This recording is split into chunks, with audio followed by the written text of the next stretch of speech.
Bonsoir et bienvenue à tous pour ce 19e Rendez-vous du Futur. 19 déjà, bientôt 3 ans. Cette émission interactive est diffusée en direct grâce au talent conjugué de la JD Carré, du Cube, de Triple C et d'un air de chat. Le live tweet, bien sûr, l'éternel live tweet sur le hashtag RDVF est organisé et impulsé par les équipes de Notex, du Cube et de un air de chat.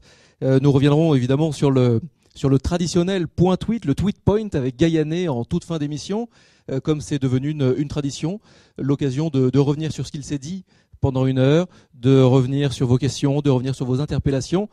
Car vous le savez, la règle du jeu est toujours la même. L'émission dure 1 heure et pendant 1 heure, vous devrez vous approprier cette émission. Vous devrez ne pas hésiter à interpeller notre invité, ne pas hésiter à commenter, à la faire rayonner le plus possible. Hashtag RDVF. Donc cette émission sera animée avec Nils Aziosmanov, président du Cube, et Pierre Delacote, poète, écrivain, expert des nouveaux usages. Vous êtes très nombreux à nous suivre. Moi, je suis Éloi Choplin de l'agence de communication astucieuse Triple C, et je serai l'humble passeur de vos questions sur Twitter, de vos questions sur Internet, sur le chat, et puis de mes questions également. Et laissez-moi vous présenter notre invité.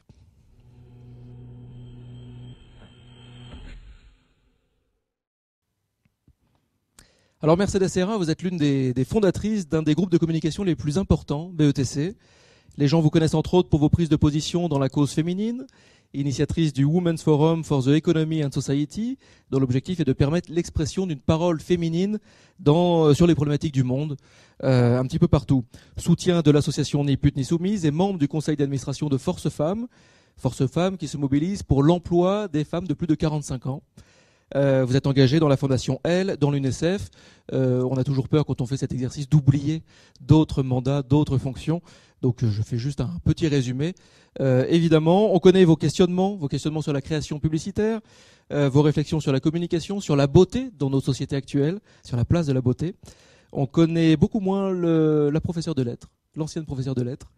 Et alors, inutile de préciser que ce fameux plafond de verre dont on parle beaucoup, on a l'impression que vous l'avez soigneusement ignoré, soigneusement laissé de côté. Alors pour vous, j'ai l'impression également que l'entreprise n'est pas du tout le vilain petit canard qu'on veut nous présenter souvent, le petit canard qui n'est omnibulé que par le bénéfice. Non, pour vous, l'entreprise est là pour redonner confiance.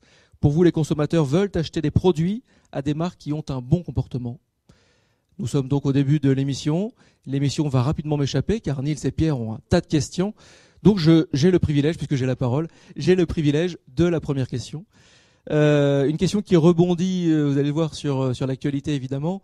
Une question toute simple. Le féminisme en 2013, c'est quoi pour vous, le féminisme ?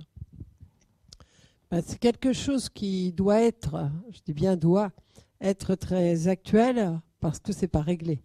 Donc je pense que le féminisme, c'est juste l'envie qu'il y ait une égalité humaine entre les hommes et les femmes, que c'est quelque chose, un enjeu très important. Je pense que ça change le monde quand on arrive à cette égalité-là et que il faut rester féministe, les hommes et les femmes, tant que tout ça n'est pas réglé. Et j'ai pas le sentiment que c'est réglé.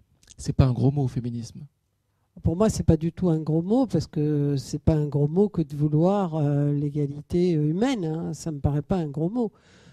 Ça me paraît.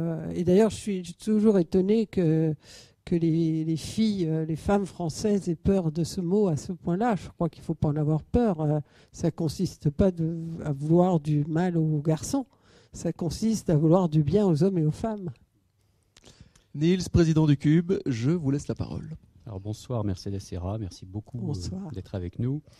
Alors, un dossier du Monde daté d'hier, que vous avez certainement dû lire, titré, je cite, « Avec Internet, les consommateurs sont traqués, les marques fragilisées et les publicitaires transformés en mathématiciens ».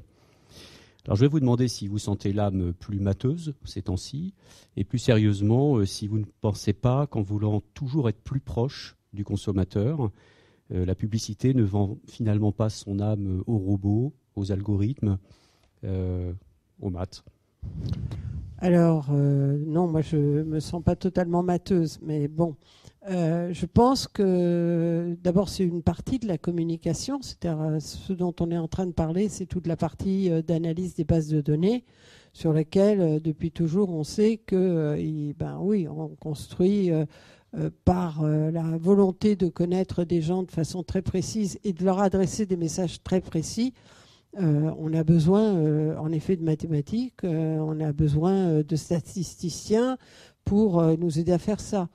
Après, comme c'est pas mon métier, je respecte tout à fait. Je pense quand même que même dans ce métier de compréhension de qui sont les gens et comment les adresser, le plus important est ce qu'on leur adresse. Et ça me semble pas du registre de la mathématique, mais de la science humaine. Ça me semble de l'ordre de la persuasion humaine. Et moi, j'ai toujours considéré que j'étais une publicitaire et que rendre public, c'était quelque chose d'important pour plein de choses. On peut rendre public, on peut parler de produits, on peut parler d'entreprises, on peut parler de gens, on peut parler de tout, parce qu'en fait, l'être humain est ainsi fait que quand il a organisé quelque chose, il a fait quelque chose, très souvent, il a envie ou il a besoin de le rendre public, et c'est un peu ça le métier de base.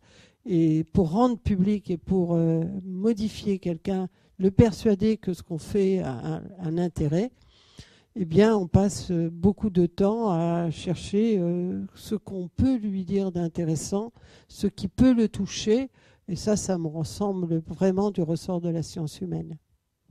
Alors justement, des études montrent que les 15-25 ans ne font plus leur décision d'achat par la publicité à la télévision, mais via les recommandations de leurs amis sur les réseaux sociaux.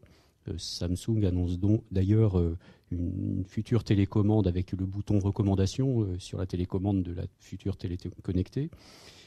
Qu'est-ce que ça change dans votre métier, cette fusion, si je puis dire, des réseaux sociaux, de la recommandation et donc des médias et de la publicité? Comment vous abordez cette question qui relève d'une certaine manière de la confiance à l'ère du numérique, puisqu'on passe par ses amis pour réassurer d'une certaine manière cette confiance? Pour moi, c'est d'ailleurs la suite normale de ce qui s'est toujours passé dans la vie, c'est-à-dire que, a priori, vous faites plutôt confiance à vos proches pour des recommandations. Et elles ont toujours été au moins aussi importantes que la publicité. Je dis au moins parce que je pense qu'on oublie quand même que globalement, les gens, quand ils discutent quand même parce qu'ils parlent de quelque chose qu'ils ont vu en commun et qui très souvent s'appelle de la publicité. Donc je pense que ça se construit en relation. On va interroger, donc probablement il y a une plus grande exigence et une plus grande méfiance et de plus grandes interrogations à l'égard de ce que l'on émet comme communication, mais ça c'est pas que pour la publicité classique dont je m'occupe, c'est pour les hommes politiques, pour tous ceux qui parlent. À la fois, on a des facilités pour parler plus facilement à tous, et en même temps, il y a une défiance plus générale. Et donc, moi, personnellement, je trouve que ça rend mon métier encore plus intéressant, c'est-à-dire que ça l'oblige à dire des choses peut-être encore plus sensées, plus en lien avec les gens, plus importantes. Je crois que Pierre va rebondir là-dessus, mais vous dites dans une interview, je vous cite, que 90% des Français n'accordent plus la confiance aux politiques, 70% ne l'accordent plus aux syndicats, 50% ne l'accordent plus aux entreprises, et 80% trouvent que la publicité, ce n'est pas intéressant. J'ai mis tout ça dans un même paquet. C'est quand même des chiffres assez surprenants. Mais malgré tout, il faut bien que les êtres humains avancent. Donc quand ils ont fini tous de dire ça, il faut quand même agir, et ils achètent. Et quand ils achètent, ils sont très fortement influencés par la publicité. Alors, pas dans tous les cas, mais dans beaucoup de cas.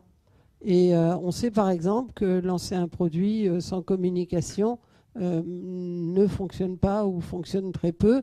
Il y a des produits qui ont réussi, mais en général, ils avaient inventé d'autres modes de communication. Ils étaient eux-mêmes des modes de communication. Mais on n'a pas trouvé d'autres systèmes. Donc je pense qu'il faut faire attention entre ce que les gens déclarent, qui est très important, parce que ce qu'ils déclarent, c'est ce qu'ils ressentent. Il faut analyser ce qu'ils ressentent. Pourquoi sont-ils nerveux à l'égard des politiques, de tout le monde, hein, globalement. c'est quoi cette défiance, mais en même temps, on la dépasse parce que la réalité est un peu plus complexe que cela. Vous savez, moi, je travaille avec des créatifs en publicité qui disent qu'ils ne sont pas influencés par la publicité et ils se font même influencer par leur propre publicité. 2 ans après, ils ne savent plus que c'était eux qui l'avaient faite. Et ils me racontent alors là, je retrouve le micro. Ils me racontent des choses qui montrent qu'eux-mêmes sont soumis à l'influence. L'être humain est soumis à beaucoup d'influence et c'est heureusement parce qu'on est tous une rencontre entre des influences et ce que l'on est soi-même. Au milieu de ça, il doit y avoir quelque chose. Vous avez une position un peu d'observatrice privilégiée sur à la fois l'économie, je ne sais pas si ça passe bien, oui, sur l'économie et sur le comportement des gens. Et Niels parlait de l'actualité, l'ambiance est quand même très bon rose aujourd'hui, ces derniers jours et même peut-être ces dernières heures. Vous avez l'air d'être très optimiste, de nature, sinon vous ne feriez pas ce métier-là. Est-ce que par hasard, vous pourriez faire un peu de prospective, nous parler de l'avenir et nous dire s'il y a des pistes d'espoir en France, dans la zone euro, alors que, ou en Europe, disons, continentale, il semble bien que l'ambiance générale soit le moral des ménages est au plus bas, les consommateurs sont eux-mêmes, on s'interroge.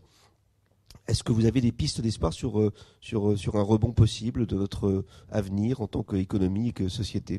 Alors, oui, vous avez raison de dire que je suis optimiste.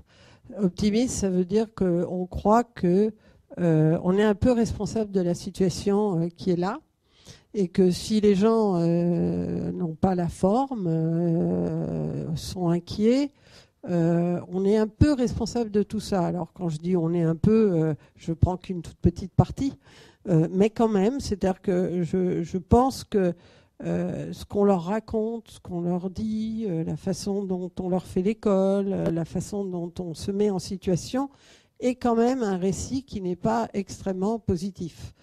Et si je reprends une autre façon de voir le sujet, qui est de regarder ce qui se passe en Europe, ce qui est clair en Europe, c'est qu'on est dans une situation où la croissance n'est plus du même ordre que dans le passé. Après, est-ce qu'il faut être en total état de désespoir à cause de ça, ou il faut être plus calme ?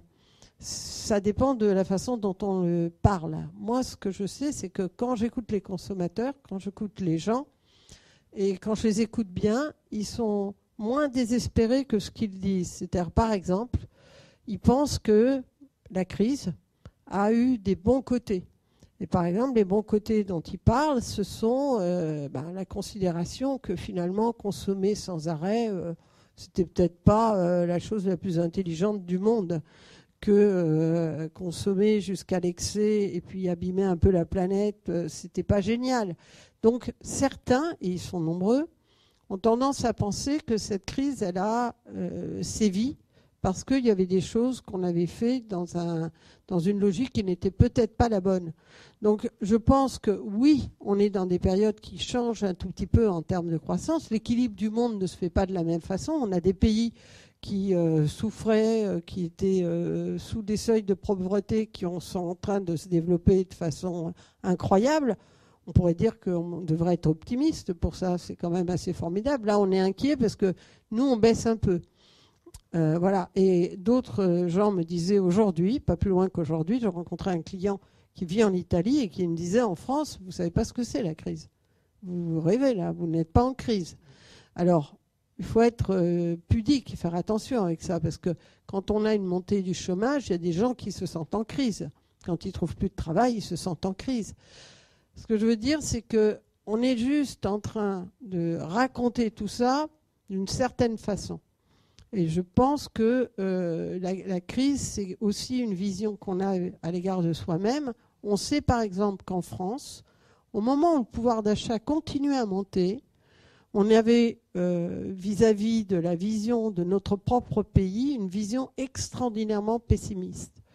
Je pense qu'il y a un vrai problème de pessimisme dans le pays et que ce problème ne se règle pas en disant que le peuple naît pessimiste. Je ne crois pas. Je ne crois pas que les gamins naissent pessimistes. Je pense qu'on a, à travers le nombre d'années, et que ce n'est pas facile à régler, mais que ça peut se régler, créer un monde qui a inscrit des choses dans le négativisme. Par exemple, je veux parler de l'école. Quand on parle à des enfants et qu'on est beaucoup dans du négatif, qu'on est en train de leur dire qu'il y a peu de chances qu'ils y arrivent, que la non-réussite, quand on est dans une nervosité telle qu'il n'y a qu'un système pour accéder à des postes clés et que des enfants se sentent rejetés de ce système très rapidement, vous ne créez pas de la positivité et de l'optimisme. Donc je pense qu'on peut quand même se dire qu'il y a des choses à faire pour recréer un peu plus de positivité, même si, en effet, on voit bien qu'on a des signes difficiles en ce moment à vivre. Alors, justement, en vous entendant parler tout à l'heure, vous disiez les consommateurs sont en train de dire c'est pas plus mal qu'il y ait moins de consommation, moins de croissance effrénée, etc. Alors ça, ce changement d'attitude, est-ce que ça, on a l'impression que ça ne fait pas forcément les affaires de la publicité, au sens classique du terme, qui doit surfer sur l'idée qu'il faut renouveler sa consommation perpétuellement. Alors, est-ce que la publicité n'est pas le secteur qui doit le plus s'adapter finalement à ces nouveaux comportements que vous... La publicité, son enjeu, pour être simple, c'est de vendre. Donc, on lui propose, mettons, un produit, et l'enjeu est de le vendre. Donc, évidemment, c'est plus compliqué quand les gens ont pris comme décision de moins consommer. Mais en fait, on s'aperçoit que la consommation en France, elle a quand même peu baissé.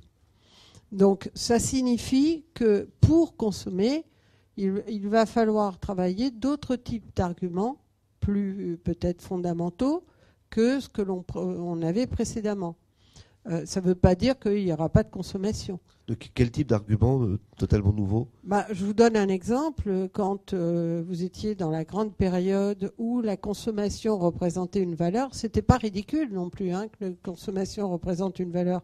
Ça voulait juste dire qu'à une période, les gens considéraient qu'avoir plus, c'était un synonyme de progrès. Quand vous étiez dans cette période-là, et après des périodes, en général, c'est après des périodes où vous avez eu de la frustration. Et donc, oui, il y a une logique.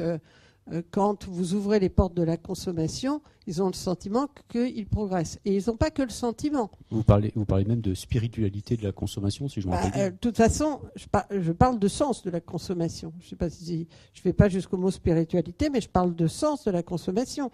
C'est-à-dire qu'à ce moment-là, ça a du sens. C'est une valeur. Ça devient une valeur. C'est-à-dire, si vous considérez, moi, je prends le statut des femmes, et quand je pense que les femmes, elles continuent obstinément à dire que la machine à laver est une des inventions les plus extraordinaires du monde, il y a la pilule et la machine à laver. Moulinex libère la femme. Ça a libéré la femme. Et plus que Moulinex, Brandt, toutes ces grandes entreprises. Parce que pour les femmes, c'était très concret. Donc il y a un moment donné où cette ouverture de la consommation a donné le sentiment qu'on allait vers le progrès. Et tout ça, ça a été accompagné. Les hypermarchés ont accompagné ce moment-là. Donc il y a eu des époques où les gens se promenaient dans les hypermarchés. On trouvait ça très sympa d'aller se promener, où on emmenait les enfants, on trouvait ça bien. Aujourd'hui, il y a un peu moins d'amusement à aller se promener dans un hypermarché. Les gens vont se promener dans des temples de la consommation, mais ce ne sont plus les mêmes. Ce n'est plus les hypermarchés. C'est où, par exemple ? Ils vont aimer les lieux qui représentent des centres d'intérêt. Ils vont continuer à aimer se promener chez Sephora parce que si on a envie de se maquiller, c'est ludique, ça fait du plaisir. On va aimer aller dans des lieux où on peut finalement assouvir ses intérêts, ses passions. Ikea continue à attirer beaucoup de monde. Donc vous allez avoir des alternatives. Simplement, vous allez aussi continuer à aller dans les hypermarchés, mais vous ne pouvez plus donner comme élément pour attirer dans les hypermarchés le fait que ça va être formidable, c'est gai, et puis il y a plein de choix, et puis ça déborde de partout. Aujourd'hui, quelqu'un qui a fort bien communiqué, c'est Système U, qui a croisé l'aspect humain, les nouveaux commerçants. Vous voyez bien le retour d'un commerce de proximité avec quelque chose qui était un comportement dans le prix, dans le choix très serré, au contraire d'un bon comportement de consommateur d'aujourd'hui. Donc vous ne parlez plus de la même façon, parce que de toute façon, notre métier est un métier de persuasion. Et pour persuader l'autre, vous devez toujours partir de lui. Et ça ne marche pas, la persuasion qui part de n'importe où. Donc, vous tenez compte de ces éléments-là pour aller plus loin. Vous avez employé 2 fois un mot qui est très important, qui est le mot progrès. Est-ce qu'il n'y a pas une crise de la notion de progrès, qui est une crise très profonde, qui est au-delà de la crise économique de ces dernières années? Et est-ce qu'on n'a pas vécu plus largement sur le progrès au sens du 19e siècle, de la révolution industrielle? Et est-ce que là, on n'est pas à la fin d'une époque et au début éventuellement d'une époque nouvelle sur cette question très précise? Vous avez raison, parce que pour moi, le progrès, c'est le sentiment qu'ont les gens qu'ils vont de l'avant. Et s'ils n'ont pas ce sentiment, ils ont le sentiment qu'il y a des choses qui se bloquent. Et aujourd'hui, vous avez ces notions-là. En Europe, la notion de progrès est une notion compliquée. Les gens interrogent le progrès.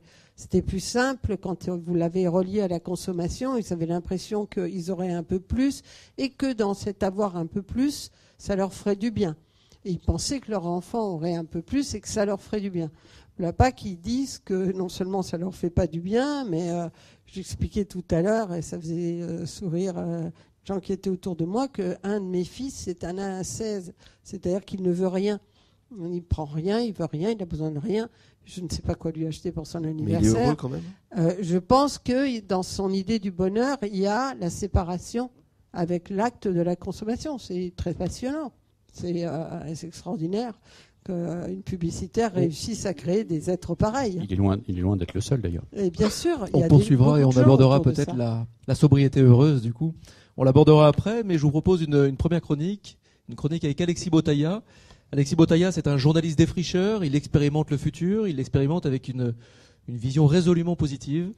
Il est le rédacteur en chef du site Soon Soon Soon, et il vient nous rendre visite dans chaque émission pour une sorte de point route du futur.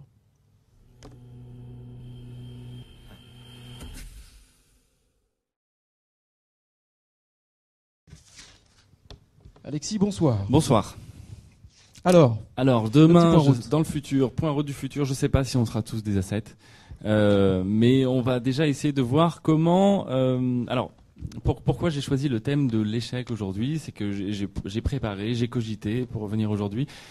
Mercedes, j'ai consulté votre biographie, j'ai trouvé que vous aviez tout réussi. Et je me suis dit de quoi on va pouvoir parler, d'échec justement, mais d'une nouvelle façon de considérer l'échec, d'une dédramatisation de l'échec.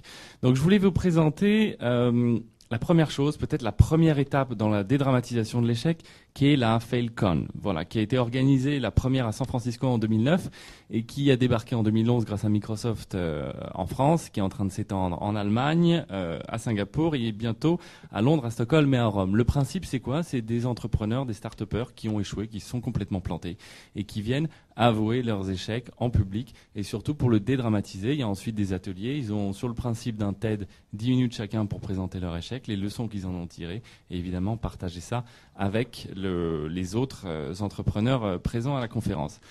La deuxième étape, une fois qu'on a avoué ses échecs, c'est en faire une force. Et là, vous avez sous les yeux la campagne de pub d'un hôtel à Amsterdam qui fait payer la chambre 25 €. Donc c'est un hôtel assez modeste qui s'appelle le Hans Brinker Budget Hotel et qui, plutôt que de se lamenter sur ses défauts, sur ses murs un peu délabrés, a fait de ses particularité, on va dire ça comme ça, un véritable atout marketing. Et notamment, il a surfé sur la vague de l'éco-friendly, puisque vous voyez qu'on peut prendre des douches extrêmement économiques, puisqu'on ne lave que ses pieds dans les lavabos, et on se sèche en sortant avec les rideaux. Une façon de faire de cet échec, ou en tout cas de sa difficulté, un véritable atout commercial, et ça marche, puisque en moyenne, il était à 60 000 nuitées par an, et maintenant, il est à 145 000. Donc ça marche, de les avouer. Et la troisième étape, intéressante également, c'est qu'une fois qu'on est passé à l'aveu, on passe à la répétition de l'échec pour en faire une vertu créative. Et là, vous avez sous les yeux un truc un peu particulier qui est une initiative, un concept artistique de Simon Cheadle, qui est un Anglais, qui s'appelle Make Mistakes. Et il a voulu en fait réinterpréter, je vous lis ce qu'il écrit, réinterpréter les objets et les idées considérées comme parfaits. Et il en a créé un kit qu'on peut télécharger et qui est fait pour commettre des erreurs. Alors c'est une initiative artistique, elle est un peu particulière, mais il a vu dans l'erreur un processus créatif. Est-ce que demain on avouera tous nos échecs? Est-ce qu'on en fera des valeurs créatives? C'est la question. Une petite réaction, Mercedes? Non, moi je trouve que c'est un thème formidable parce que je pense que l'échec est constructif et que ne pas s'autoriser des échecs, c'est ne pas s'autoriser de grandes victoires. Parce que les gens qui ont peur de l'échec, en général, n'osent pas. Moi, mon métier, il y a énormément de courage d'aller dans le sens d'une idée. En fait, ça a l'air de rien, une campagne de pub. Ça demande du courage. Et si vous avez peur d'échouer, vous arrêtez très vite et vous faites un objet médiocre qui n'a aucun intérêt. Et donc, il faut toujours oser. Et c'est un des thèmes, moi, qui me tient à cœur. Et je pense qu'en effet, la France est loin de l'acceptation de la notion d'échec comme un moyen de construire. Et je pense vraiment que c'est comme la peur, quoi. Il faut toujours se méfier de la peur. Il ne faut pas s'inquiéter d'échouer, quoi. C'est pas très grave. Tout va bien, même si on échoue. Souvent, l'échec, il faut être intelligent par rapport à l'échec. C'est-à-dire, l'échec, ça demande la compréhension des raisons d'échec. En général, c'est ça qui vous fait avancer. C'est la compréhension des raisons de l'échec. Merci beaucoup, Alexis. Donc, rendez-vous à la prochaine émission. Niels, vous voulez peut-être reprendre la main? On va peut-être revenir un petit peu sur votre fils, du coup, en tout cas sur ce dont on parlait tout à l'heure. Dans son livre « 1 million de révolutions tranquilles », Bénédicte Magnier parle de la manière dont partout dans le monde, que ce soit dans les pays riches ou les pays pauvres, des citoyens ont décidé de s'affranchir de l'hyperconsumérisme dont vous parliez tout à l'heure et tentent de réinventer le rapport au travail, à l'habitat, à l'argent, à la santé, à l'environnement, etc. Tous ces gens se détachent d'un système économique qu'ils jugent trop brutal pour l'humain et l'environnement. Ils exigent un nouveau modèle de société et ils se mobilisent pour la construire. Alors vous qui côtoyez et conseillez au quotidien ceux qui participent de cet hyperconsumérisme, quel regard portez-vous sur ces démarches alternatives? Elles sont pas aussi radicales, dans le sens où ils se retrouvent pas. Globalement, les gens continuent à être touchés par la consommation. Mais quand je vous parlais de mon fils, je pense qu'il y a beaucoup d'attitudes aujourd'hui, à des moments donnés, où on s'éloigne, où on essaie de s'éloigner à sa façon d'un hyperconsumérisme. Donc, en fait, les gens, ils ont besoin de sens. Donc, aujourd'hui, le sens n'est plus porté. Il y a eu une époque où le sens a été porté par la consommation, parce que la consommation comportait des valeurs en soi qui étaient lisibles en termes de sens. Là, d'abord, toute société qui ne voit pas son développement clairement, ce qui est le cas de l'Europe, on ne se voit plus en progression, les gens sont très intelligents et très malins. Ils se reconstruisent un monde où ce n'est pas la progression qui va faire leur bonheur, sinon ils sont mal partis. Donc les gens sont efficaces en termes de tempérament et de comportement. D'où l'invention d'un nouveau monde où, en effet, ces objets de la consommation, ou en tout cas, on cherche autre chose que de remplir sa vie autour de ces objets. D'où ces attitudes, on les voit pas aussi générales, mais on peut les trouver dans l'alimentation, dans le goût de refaire des choses soi-même, dans des choses très simples. Voilà, pour aller un peu plus loin dans cette veine-là, j'imagine que vous suivez de près l'évolution de tout ce qui se passe sur les réseaux sociaux et plus globalement tout ce qui relève des dynamiques d'échange, de partage, de co-construction, etc. Alors après la révolution de l'information, voici qu'arrive celle des makers, donc qui va permettre la fabrication d'objets personnels en 3D, la fabrication personnelle d'objets en 3D, ou encore celle du smart grid où chaque individu va devenir producteur d'énergie qu'il pourra partager, etc. Donc on va progressivement vers une recomposition complète des chaînes de valeur et vers une atomisation des moyens de production à l'échelle individuelle. Est-ce que ce nouveau paradigme, parce que c'en est un, est-ce que finalement, dans ce nouveau paradigme, la marque ne devient pas l'individu? J'ai un peu de doute que ça aille très loin. Je pense qu'il y a des choses qui sont du registre de l'utopie, des choses qui sont de l'ordre du réel. Donc, je ne pense pas que l'individu aujourd'hui, en fait, je ne pense pas que l'individu construise tout aujourd'hui et se retrouve dans un système où on réinvente le monde à ce point-là. Et d'ailleurs, je suis marquée par le fait que tout ce qu'on a appelé co-création, co-tout ne marche pas tant que ça, quoi. Et je ne suis pas sûre qu'on va aller à ces extrêmes-là, même si les gens essaient de créer chacun sa zone. Il y a quand même un partage de valeurs qui est donné de façon plus générale. Et je ne pense pas qu'on va se retrouver dans un schéma. De toute façon, la marque, ce n'est pas l'individu. La marque, c'est du sens global donné à quelque chose. L'individu, il a besoin de sens et de valeurs, et en général, ce sens et valeurs ne vont pas s'enfermer uniquement sur lui-même, parce que sinon, ce n'est pas un sens et des valeurs partagées. Donc, c'est un peu plus complexe que ça, et je pense qu'il y a un rêve de l'individu, mais que ce n'est pas si extrême que ça. Est-ce qu'on ne vous a pas reproché, on a reproché la publicité, est-ce qu'on ne vous a pas reproché à vous, à un moment donné, que la publicité, est-ce qu'on n'a pas reproché à la publicité et aux médias et au monde de l'image en général de faire rêver l'individu, de le faire rêver à quelque chose de profondément frustrant par principe? On en parle des femmes, mais la notion de dictature de la beauté, par exemple, de figure idéale, de femmes relookées par Photoshop, etc. Et que finalement, cette frustration, cette spirale dans laquelle on tombe, a été finalement aggravée par les rêves de la publicité dans les années de consommation. Et est-ce que par rapport à ça, vous prenez votre part de responsabilité, enfin pas vous, mais votre secteur en général? Est-ce que vous croyez qu'il y a une autre publicité, enfin vous avez un peu dit tout à l'heure, qui est possible dans les années à venir, qui donnerait une autre image de ces rêves de l'individu et qui se reflèterait dans la publicité? Non, alors moi je pense pas. Je pense que les choses sont plus complexes que ça, et je pense pas que il y a eu une mauvaise publicité, une bonne publicité. Je pense que la publicité, c'est rien d'autre que de rendre public. Donc, de rendre public où on accepte ou on n'accepte pas. La France est un pays qui a beaucoup de mal avec la publicité, surtout le monde politique. Très souvent, on me demande pendant des heures, on a l'impression que je suis encore... c'est un peu diabolique à aller travailler dans la publicité. On est en train de manipuler des esprits, etc. Mais... moi, quand j'ai commencé dans le monde de la publicité après avoir fait des lettres, je trouve que l'influence, c'est diabolique. C'est diabolique. Tout le monde cherche à influencer tout le monde et on essaie de le faire.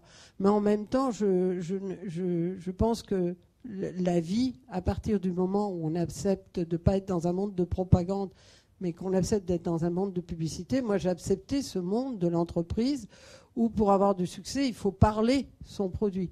Et personnellement, je trouve que la vie est beaucoup plus intéressante quand elle est faite par la tête des gens, c'est-à-dire que par le réel. Je pense que le réel, c'est pas grand-chose. Ce qui est formidable, c'est ce que les gens pensent du réel.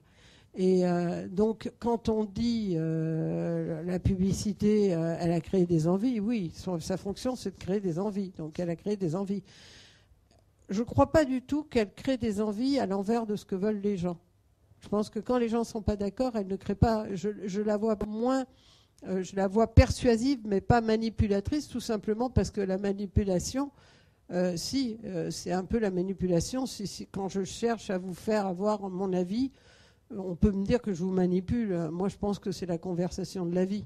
Donc, je suis un peu gênée par cette espèce de mythe. Et quelles seraient les nouvelles envies, alors, justement ? Pour moi, les nouveaux sens, c'est que, par exemple, je vais vous donner un exemple qui est assez fascinant parce que c'est à l'envers de la logique, mais dans le luxe, où on a beaucoup mis en avant, où il y a eu du bling-bling qui a été mis en avant, où les logos ont été mis en avant, aujourd'hui, les objets qui font rêver se remplissent plus de culture et sont moins dans l'apparence énoncée qu'hier. Et vous ne vendez pas de la même façon. Vous allez expliquer la fabrication d'un produit beaucoup plus aujourd'hui que vous ne l'avez raconté hier. Parce qu'il y a eu des époques où le statut social des êtres humains, c'était beaucoup dans la mise en avant de ce qu'ils avaient comme richesse, des symboles de richesse. Et aujourd'hui, les gens disent que vivre simple est une vraie richesse. Donc vous ne pouvez pas mettre en avant les choses de la même façon. Les gens vont vous réclamer des choses différentes. Ce qui ne les empêche pas, vous avez vu les chiffres, d'acheter des produits de luxe. Mais des Chinois qui aujourd'hui achètent des produits de luxe ont un raffinement à l'égard de ce que doivent évoquer ces produits de luxe qu'on n'avait pas il y a quelques années. Donc ça bouge de cette façon-là. Ça bouge, la publicité, mais la persuasion, mais les livres, mais tout ce que vous voulez, les endroits où vous avez décidé de modifier les comportements des gens, ça bouge avec les valeurs des gens. Et c'est pour ça que aucun travail de publicitaire n'a de sens qu'à partir de l'analyse de là où sont les gens. Et ceux qui veulent bien ou ceux qui ne veulent pas. En même temps, dans les années 60-70, le pouvoir de la télévision était tel que il y avait le vu à la télé qui faisait qu'une fois que c'était passé à l'écran, on avait l'impression que c'était vrai et que c'était bon. Aujourd'hui, ça marche plus. Mais par contre, il y a des choses beaucoup plus sophistiquées qui se sont mises en place, notamment. Alors, on l'a dit tout à l'heure, par exemple, le marketing algorithmique qui est capable, en fonction de tout un tas de données, temps réel, géolocalisation, ce que vous faites sur les réseaux. Aujourd'hui, quand vous allez sur 7 sites, il y en a 50 qui vous ont repéré. Enfin, donc, il y a toute cette traçabilité aujourd'hui de tout ce que vous faites sur Internet qui est digéré en temps réel par des robots et qui peut donc en millisecondes venir vous pointer la bonne publicité au bon moment. Bon, tout ça... j'allais dire, on ne le sait pas. Je veux dire, ça se fait à notre insu d'une certaine manière, un peu, et on peut être dupe. Et à la mienne d'ailleurs, parce que je ne sais pas comment ça marche, parce que ça ne marche pas. Et l'autre phénomène adjacent, c'est sur les réseaux sociaux. On a parlé tout à l'heure de la recommandation, qui est aujourd'hui très importante dans les décisions d'achat, et on sait qu'aujourd'hui, il y a des agences de e-réputation qui se créent pour uniquement permettre à des marques d'exister en termes de e-réputation et en utilisant tous les moyens. Voilà. Donc, il y a quand même... comme ce que vous avez aujourd'hui dans la presse ou dans les magazines. Je ne suis pas en train de noircir le tableau du numérique, d'Internet et tout ça. Pas du tout. Je suis en train de dire juste que dans ces manières... Moi, je crois pas. Vous n'y croyez pas, ça? Pas du tout. Enfin, en tout cas, moi, je pense que le plus important... D'abord, je pense que c'était pas vu à la télé qui marchait. C'était ce que vous racontiez à la télé et qui correspondait bien à une époque, à un moment donné, qui marche. D'ailleurs, ce qui est formidable dans mon métier, c'est que ça marche ou ça marche pas. Vous pouvez mettre ce que vous voulez sur l'Internet, vous pouvez mettre ce que vous voulez sur la télé. Si les gens n'ont pas envie de le voir et ça les intéresse pas, ils ne le voient pas. Et sinon, ce serait un métier un peu stupide. C'est un métier qui est compliqué, avec beaucoup de flops. Donc, c'est pas le vu à la télé qui marchait. Pour moi, c'est ce que vous communiquez comme valeur à la télé. Il y a des choses qui font du bien aux gens, ils en ont envie, et ils veulent bien, et ils acceptent d'être sympas, d'avoir un geste favorable à l'égard d'un produit. C'est tout. Et je pense qu'aujourd'hui, c'est la même chose. Et quand on dit on traque les bases de données, on ne sait pas encore bien les utiliser. Si. Vous avez l'exemple que je trouve le plus efficace, c'est Amazon, puisqu'il regarde ce que vous aimez et vous envoie, a priori, il commence à vous connaître. C'est un peu comme quelqu'un qui vous connaît de plus en plus. Et donc, il se dit, tiens, comme il a lu tel et tel livre, normalement, le 10e, ça devrait être celui-là. Voilà le pire, pour moi, qu'on peut vous faire. Facebook aussi. Facebook aussi va voir que vous aimez telle chose et il va finir par vous proposer telle publicité. Bien sûr, mais ça veut dire juste que on vous donnera telle publicité, c'est plus complexe. C'est-à-dire, vous proposera, c'est pas telle publicité, parce que vous savez, moi je fais exactement le contraire de ce que vous me dites. C'est-à-dire, je cherche ce qui marche le plus auprès du plus grand nombre. Et je trouve beaucoup de choses qui marchent auprès du plus grand nombre, parce que les gens sont plus humains que ça, et c'est pas des robots, ils ont des sentiments en commun, et on fait des succès publics. Et c'est bien trop compliqué de s'adresser à un par un à des gens. Donc, quand on s'adresse à un par un à des gens, c'est des systèmes, en effet, comme Amazon. C'est des systèmes qui peuvent tout d'un coup faire dire, par rapport à telle personne, par rapport à ses goûts, on a intérêt à lui proposer ça. Je ne suis pas sûre que... voilà, donc ça demande un certain chemin, mais je ne suis pas sûre que vous, ça vous gêne beaucoup. Ça ne gêne pas tant que ça les gens quand Amazon est apprécié. Hein. Ils aiment bien recevoir les trucs qui leur correspondent plutôt que qui ne les correspondent pas.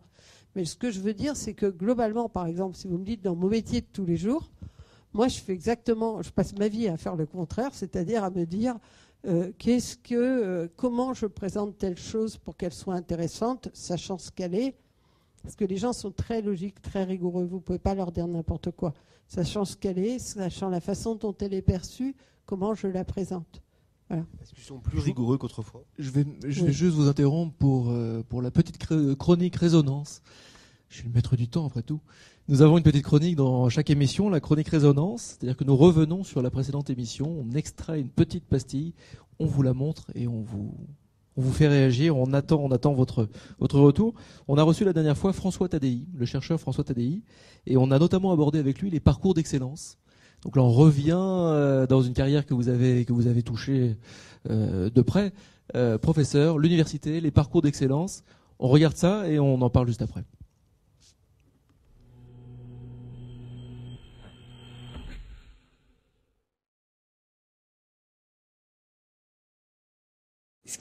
L'un des problèmes, c'est que les gens qui vont vers le bac C, ils vont parce que c'est bien de faire un bac C. Pas parce qu'ils sont intéressés par les mathématiques, ou la physique, ou les sciences, mais juste parce que c'est la voie royale qui va leur ouvrir un maximum de portes par la suite, quoi qu'ils veulent faire par la suite. Et ça, c'est juste dramatique.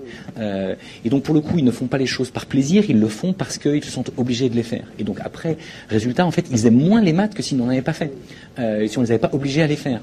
Et donc, la probabilité qu'ils retrouvent le plaisir de faire des mathématiques par la suite est quasiment nulle dans un pays comme la France. Donc, en France, il y a en plus donc cette hiérarchie des prépas, etc., et qui pousse les gens à choisir très tôt.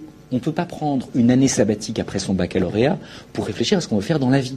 Ce que font beaucoup d'anglo-saxons et dans beaucoup de pays, les Scandinaves et autres. On incite les enfants en leur donnant des bonus pour rentrer dans les filières de leur choix par la suite, s'ils ont su aller voir ailleurs, s'ils ont su s'ouvrir. En France, si vous êtes sorti de la droite ligne, vous êtes systématiquement pénalisé.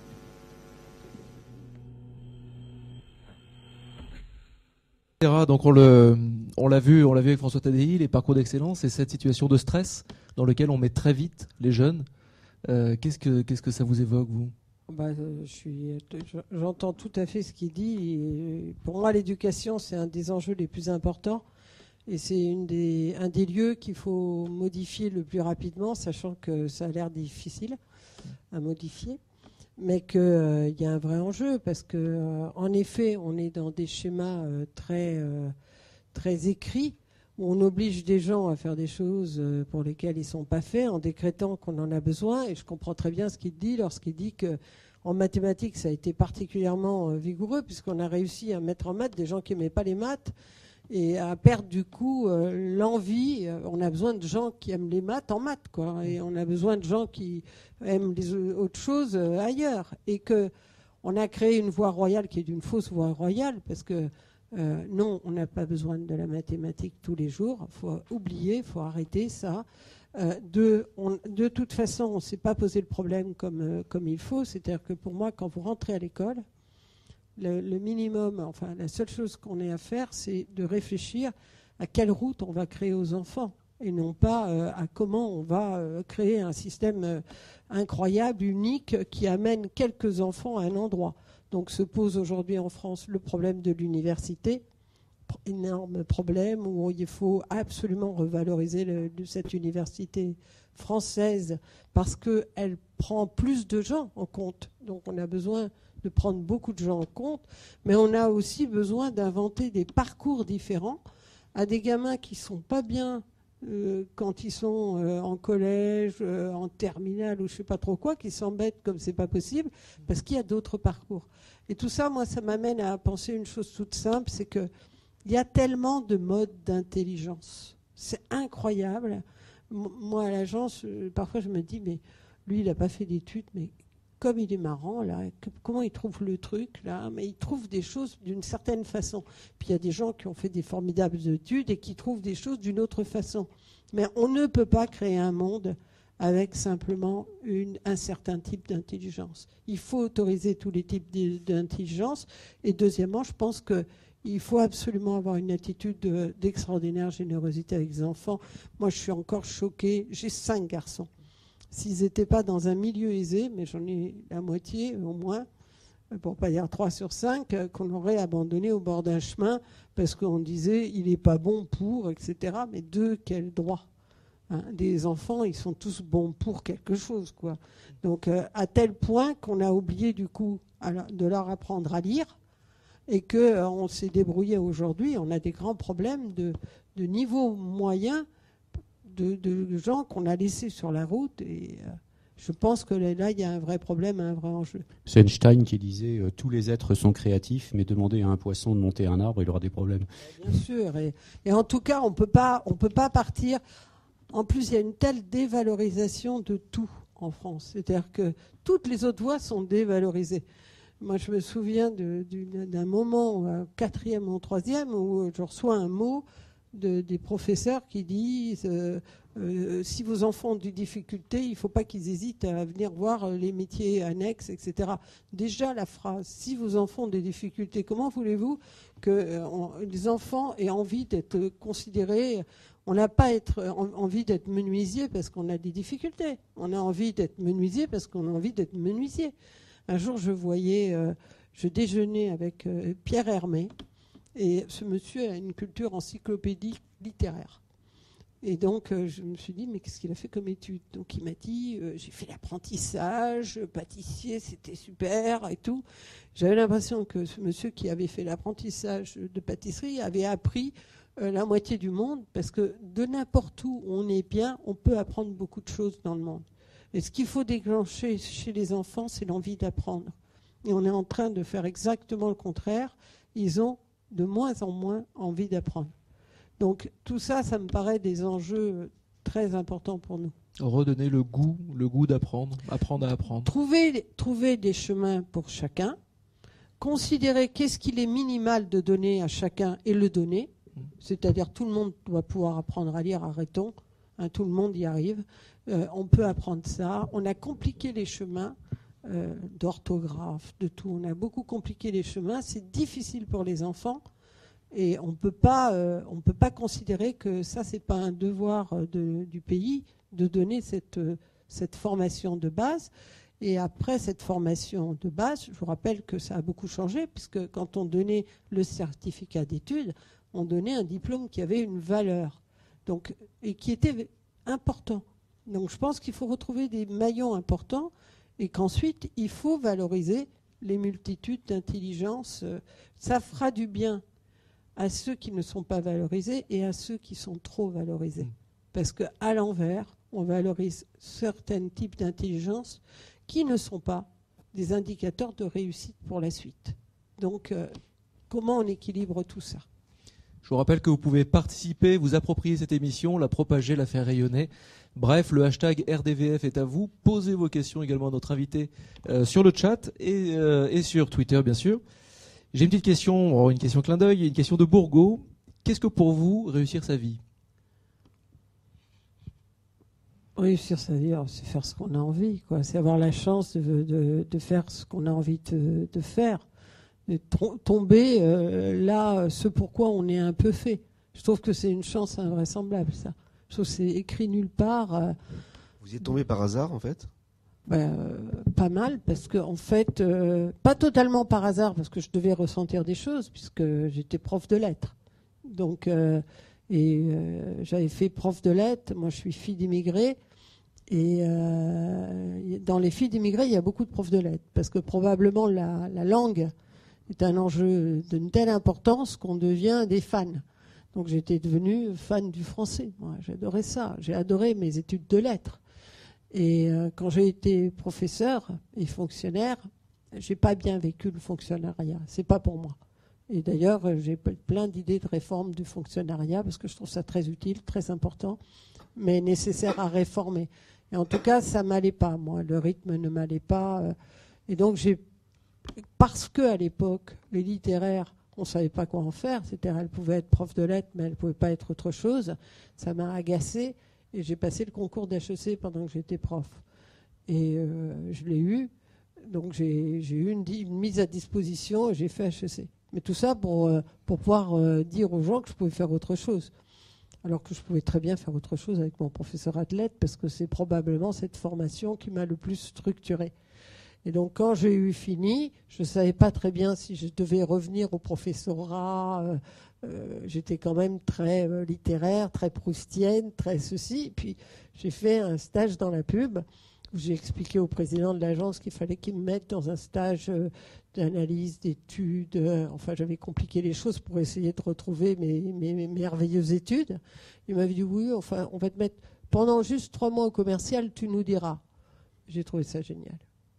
Donc, c'est pour ça que je trouve que ça, c'est une chance d'avoir un métier où on trouve ça. Alors, pourquoi j'ai trouvé ça génial? Parce qu'il y avait de l'étude, de l'analyse, parce qu'il fallait persuader non seulement les gens à qui on vend, mais si vous saviez comment c'est dur de faire passer une idée dans une entreprise, de faire que d'abord l'idée naisse, qu'elle soit belle, qu'elle respecte le public, et puis ensuite la proposer, que les gens n'aient pas peur, qu'on la fasse vraiment, qu'on la réalise.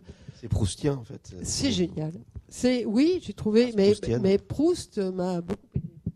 Parce que je pense que Proust, c'est une analyse de la psychologie humaine, un des plus brillants psychologues humains, et que moi, je passe ma vie à écouter des heures des consommateurs qui disent pas exactement ce qu'ils pensent, mais un peu quand même. Des femmes qui disent que, par exemple, elles voudraient être représentées par des femmes moyennes et qui n'achètent jamais rien quand une femme moyenne est mise en scène. Donc ça me passionne. Je me dis, et comme j'ai de l'empathie humaine, je me dis pas que c'est quoi ces stupidités. Je me dis juste, les êtres humains, ils sont magnifiques. Ils inventent des alibis, des histoires incroyables. Tout ça pour juste se sentir bien. Notex est notre partenaire, et Notex c'est un réseau d'explorateurs sur les communautés créatives et innovantes. Et dans chaque émission, Gaïané revient pour nous en fin d'émission. Donc il est 22, presque 23, 20h22, presque 20h23. Et Gaïané donc va revenir sur ce qui s'est dit sur Twitter. Elle va sans doute avoir des questions et elle va nous raconter un petit peu ce qui se passe.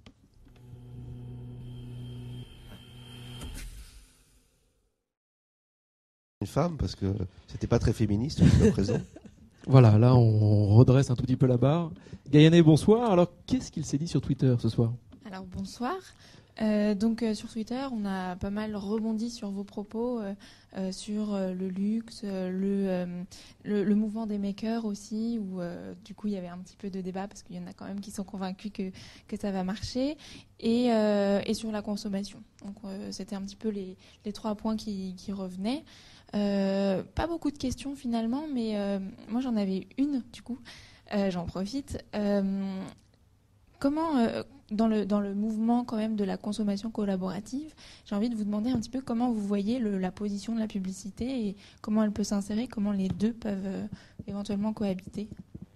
Qu'est-ce que vous appelez la consommation collaborative?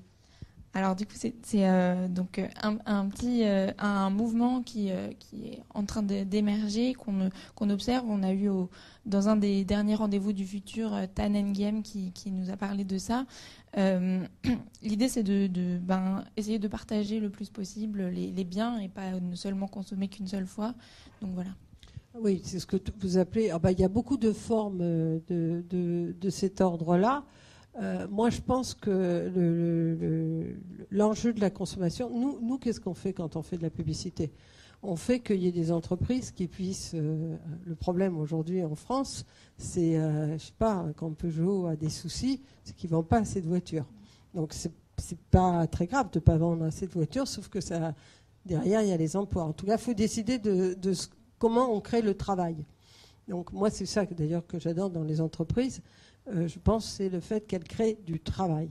Et pas de n'importe quel travail. Les gens qui font les voitures, ils sont fiers de faire les voitures. Les gens qui font de la publicité, moi, en tout cas, je suis fière de faire de la bonne publicité, j'espère. Et donc, ça, c'est très important. Donc, par rapport à ces notions-là, d'abord, il va falloir s'adapter à ces nouvelles données du marché. Ces nouvelles données du marché, c'est que les gens, ils ont envie que les choses durent. Faudra leur vendre des choses plus durables. C'est une belle donnée. Je trouve ça extrêmement intéressant. C'est peut-être des choses un peu plus chères, mais qui vont durer plus longtemps. Pourquoi pas? Donc, je pense que on va jamais à l'encontre des valeurs qu'ont envie de développer les gens. Et je crois que, oui, les gens, ils ont moins envie qu'on dise que tout est jetable, qu'on se débarrasse de tout, etc. C'est des valeurs d'enracinement, ça. Ça nous permet contre l'obsolescence durable, cette fameuse obsolescence durable qui a été le moteur de la croissance pendant... Moi, j'adore, mon mot préféré, c'est la qualité. Donc, voilà. Après, la qualité, il faut accepter de la rémunérer parce qu'il y a des gens derrière, ça veut dire quelque chose. Mais c'est intéressant. Je pense qu'on est dans une époque extrêmement intéressante. Voilà, on va changer. Il faut changer, de toute façon, il faut changer les fusils d'épaule. C'est-à-dire, on ne va pas vendre la même chose, on ne va pas proposer la même chose. Donc après, je pense qu'il y a une limite. C'est-à-dire, les gens veulent bien, mais veulent quand même... ils continuent quand même à consommer beaucoup. Hein, quand même. Donc, je pense qu'ils vont lentement sur... mais je comprends ça très bien, puisque je le vois chez moi, je le vois autour de mes propres enfants, je le vois dans les études, cette envie que les choses durent plus longtemps. En fait, la grande question aujourd'hui, c'est est-ce que j'ai vraiment besoin de ça ? Et est-ce que je dois faire tant d'efforts pour avoir ça ? Je pense qu'on a une génération qui est plus jouisseuse que désireuse de posséder. Autrefois, on pouvait posséder sans jamais jouir, tellement c'était fatigant. Hein. Moi, par exemple, j'ai un goût pour les livres. Donc, j'ai des bibliothèques à peu près dans toutes mes pièces de maison et je range sans arrêt les livres. Évidemment, rien n'est jamais dans l'ordre, il faut se restructurer et tout. Mes enfants me regardent, mais désespérés. Ils se disent, mais c'est quoi cet agité qui classe de façon sempiternelle des trucs qui sont même pas utiles à avoir parce qu'aujourd'hui, mes enfants ne comprennent pas la notion de bibliothèque. Hein. Eh bien, voilà, c'est pas grave. Moi, ça me fait du bien de classer. Il faut bien qu'on classe quelque chose. Les êtres humains, ils sont faits pour s'inventer des folies. Donc, c'est pas la même folie. Eux, ils ont une folie plus de jouissance, d'instants partagés avec les amis, de partage, etc. C'est ça dont il faudra tenir compte. Et il y a des bonnes choses formidables là-dedans, des valeurs formidables dont il faudra tenir compte. Et la consommation changera. Elle s'adaptera à l'être humain tel qu'il est aujourd'hui. L'émission touche à sa fin. Nous avons une petite innovation. Merci beaucoup, Guéhéné, pour ce tweet point avec Notex. Une petite innovation ce soir. Je vais demander à Sophie de venir. Sophie vous a croqué. Sophie vous a croqué. Vous ne vous en êtes pas aperçu pendant cette émission.